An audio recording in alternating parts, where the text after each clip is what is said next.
Bonjour Ariane Vitalis, donc vous venez de publier ce magnifique livre sur les créatifs culturels, mais c'est aussi un livre passionnant parce que c'est un livre qui explique différentes vagues de contre-culture, notamment aux États-Unis, et ça explique un peu en quelque sorte l'envers de ce monde industriel qui apparaît au XVIIe, avec le modernisme, avec la science, et qui crée des mouvements de contre-culture, notamment le romantisme. Et après, en pleine explosion dans les années 60 de la société industrielle moderne, on a la vague extraordinaire, atypique des hippies, qui est complètement à l'inverse, et vous rentrez dans l'analyse de cette culture, et vous montrez aussi comment, plus récemment, donc Paul Ray met le doigt sur l'émergence en quelque sorte, des enfants des hippies, en quelque sorte, qu'il appelle les créatifs culturels. Alors, bien évidemment, toute cette analyse socioculturelle s'inscrit aussi dans toute une réflexion sociologique qu'on trouve aux États-Unis, mais aussi en Europe, sur les courants, les tendances, courants et tendances socioculturelles qui sont très importantes, y compris dans le monde moderne, pour les grandes sociétés qui ont besoin de mieux vendre et étudient les consommateurs.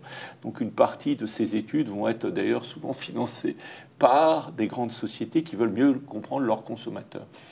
Alors peut-être parlez-nous un peu de votre livre et justement de ces trois vagues sociologiques que vous analysez, les romantiques, les hippies et les créatifs culturels. Comment font-ils lien et au fond comment on arrive aux créatifs culturels?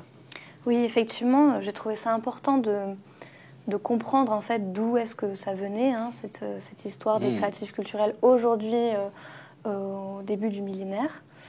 Alors, j'ai commencé avec finalement le début de la modernité capitaliste au XIXe siècle. En Europe, on a tout le courant romantique qui va justement s'opposer en fait au désenchantement du monde finalement, à l'esprit du capitalisme tel que le définit Max Weber, notamment avec cette idée de désenchantement, pour justement réenchanter, être dans une vague de réenchantement. Alors c'est vrai que ce courant, on le retrouve évidemment en Europe, mais on le retrouve très fortement aux États-Unis, voilà. Avec tout un courant artistique qui m'a toujours passionné chaque fois que je suis allé aux États-Unis, et qui donne d'ailleurs toute une série d'œuvres très romantiques, d'œuvres pictorales très romantiques, même féeriques. Aux États-Unis, il y a des dimensions angéliques, enfin... Oui, effectivement. Donc au 19e, on a cette réaction contre la modernité en Europe avec les romantiques, mais on a aussi à peu près au même moment la même chose aux États-Unis avec le transcendantalisme américain. Voilà. Avec des auteurs comme qu'on connaît assez peu en Europe. Oui, c'est vrai. Quand même, Henry David Thoreau est quand même très connu, notamment en Europe. Aujourd'hui, c'est encore un des pionniers de l'anarchisme et de l'écologie aussi, beaucoup. Donc effectivement, je fais une sorte d'état de l'art de ces mouvements-là pour arriver vers des dynamiques plus contemporaines, notamment avec les mouvements hippies qui ont été très inspirés par le transcendantalisme américain, notamment aux États-Unis. Toute cette dynamique autour de la contre-culture, où justement on souhaitait créer une culture alternative. Donc effectivement, chez les créatifs culturels, aujourd'hui dans les années 2000, on retrouve aussi cette idée de créer une culture à côté de la culture dite dominante.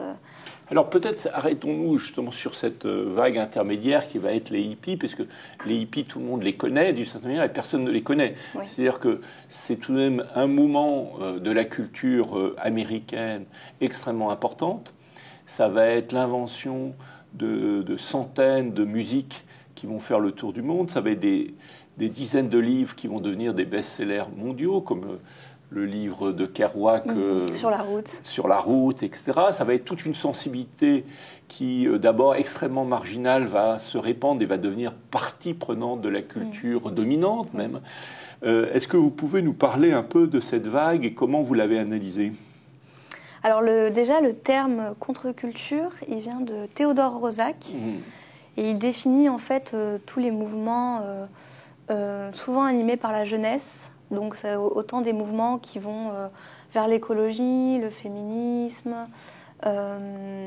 C'est très varié en fait, hein. Ce sont des dynamiques qui sont très variées. Oui, parce que déjà dans les années 60-68, on voit, c'est une des caractéristiques de cette vague-là, c'est une défense des minorités, de toutes les formes de minorités, des Noirs, des Amérindiens, de toutes les personnes qui finalement sont oubliées dans la culture dominante américaine, qu'il faut dire est très forte. Et c'est aux mêmes époques, c'est à peu près 68, où il y a ce fameux livre de Marcus, L'homme unidimensionnel, qui est une sorte de critique, de déconstruction de la modernité. Au même moment, d'ailleurs, on a en Europe Foucault, Deleuze qui déconstruisent l'idée de la modernité. Tout à fait. Et quelles sont les caractéristiques particulières de ce mouvement aux États-Unis? Est-ce qu'il y a une différence par rapport à ce qu'on en a fait en Europe après? Parce qu'il y a aussi des hippies qui arrivent en Europe ou qui se développent en Europe, notamment dans les pays nordiques, où, par exemple, la Hollande, le Danemark deviennent des hauts lieux hippies. Je pense que autant en Europe qu'en Amérique, c'est à peu près la même chose en fait, enfin, selon moi après. Ce que j'aime bien, je vais citer une phrase de Théodore Roszak justement. Il écrit dans son livre, donc dès 1968, « Nous sommes une civilisation vouée au génocide, jouant follement avec l'extermination de notre espèce. » Et cette idée justement d'une finitude possible de l'homme en fait, c'est quelque chose qui est prédominant en fait, qu'aujourd'hui on n'entend parler que de ça en fait. Donc il faut voir qu'il y a un long processus de prise de conscience en fait qui traverse les décennies en fait. Donc je dirais que cette pensée-là, d'abord romantique, ensuite hippie, ensuite elle a fait son chemin en fait pour arriver aujourd'hui à une conscience beaucoup plus planétaire et beaucoup plus partagée au sein des pays industrialisés en fait. Oui, alors aussi ce qui fait d'ailleurs le succès, un élément de succès du livre de Paul Ray dont la vente explose aux États-Unis, c'est cette information tout à fait importante, c'est la croissance très très rapide des créatifs culturels. Il montre que à l'époque de l'explosion hippie, il y en avait un tout petit nombre, et puis qu'il y a une croissance de 10% par an. Enfin, il y a l'idée de la multiplication, d'une sorte de glissement socioculturel qui peut donner à penser que les créatifs culturels vont devenir la culture dominante. Est-ce que vous pensez que c'est le cas aujourd'hui? Aujourd'hui, elle n'est pas la culture dominante, à mon avis, mais je pense qu'elle va le devenir. Oui. Et que pensez-vous du fait qu'il y ait eu au même moment qu'effectivement on voit cette croissance des créatifs culturels partout dans le monde, enfin c'est mesuré sociologiquement de manière assez différente, parce qu'il n'y a pas que les analyses spécifiquement sur les créatifs culturels, il y a beaucoup d'autres formes d'analyse socioculturelle qui nous permettent de tracer les créatifs culturels de manière plus ou moins précise. Qu'est-ce que pensez-vous de cette remontée assez inattendue finalement du traditionnalisme et presque aussi d'une forme de néo-modernisme, c'est-à-dire que peut-être on a des jeunes encore plus modernes, plus unidimensionnels que jamais. Oui, c'est ça qui est intéressant aujourd'hui, c'est qu'on est vraiment à la jonction entre deux mondes, c'est-à-dire qu'on a un monde ancien qui est de plus en plus présent en fait finalement, et un nouveau monde qui, comme le dit Antonio Gramsci, qui tarde à apparaître. Donc c'est vrai qu'on est vraiment dans ce paradoxe où on a une augmentation finalement du nombre de personnes qui sont dans une certaine conscience écologique, une conscience de l'homme, de l'humain, toute cette pensée aussi autour de la pensée intégrale en fait, la transdisciplinarité, et en même temps des forces, comme s'il y avait une force contraire qui venait finalement réagir à cette montée des créatifs culturels, effectivement. Oui.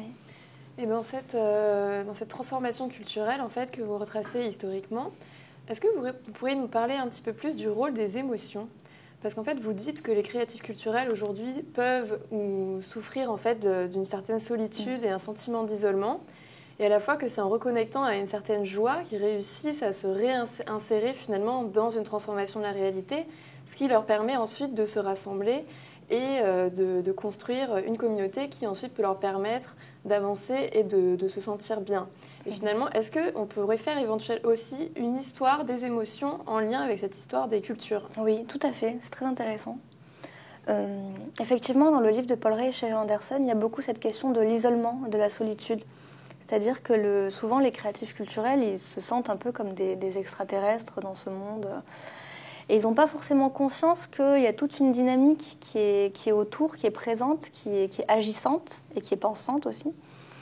Et effectivement, le rôle émotionnel a une grande place parce que déjà, quand une personne qui est dans cette sensibilité des créatifs culturels prend conscience que effectivement, il y a tout un écosystème qui est présent, il y a un effet de soulagement en fait et de joie, effectivement.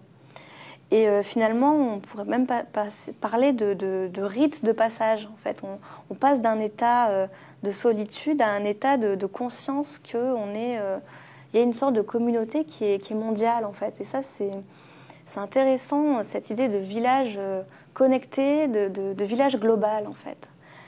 Qui fait que, alors on va peut-être creuser ça dans une prochaine vidéo.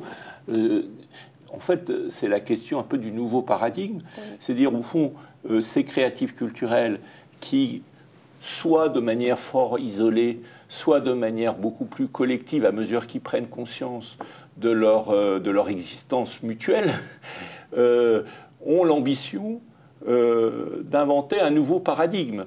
Enfin, le mot paradigme même naît de cette contre-culture.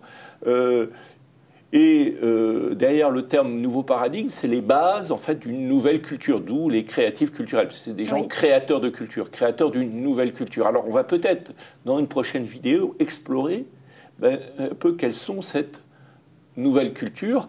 Est-ce que ça donne naissance à une nouvelle épistémologie, pour utiliser un mot savant? Oui, effectivement. Le terme de nouveau paradigme, il est très important. On parle beaucoup de paradigmes, justement. Je parle beaucoup de paradigmes dans le livre. Un paradigme, déjà, il faut savoir ce que c'est. C'est un modèle, hein, je le dis pour les auditeurs. Effectivement, aujourd'hui, on est dans un modèle qui est pyramidal, avec des relations de pouvoir, des relations de domination. Et l'idée de changement de paradigme, c'est-à-dire qu'on passe de ce modèle de domination pyramidal, il faut se représenter une pyramide, à un modèle qui justement est latéral, horizontal. Il faut s'imaginer un cercle en fait. Et c'est ça le changement de paradigme. C'est le passage de ce modèle pyramidal à ce modèle horizontal. En fait. Alors voilà, c'est parfait. On a un très bon teasing pour la prochaine vidéo qui va parler de ce nouveau modèle. Merci.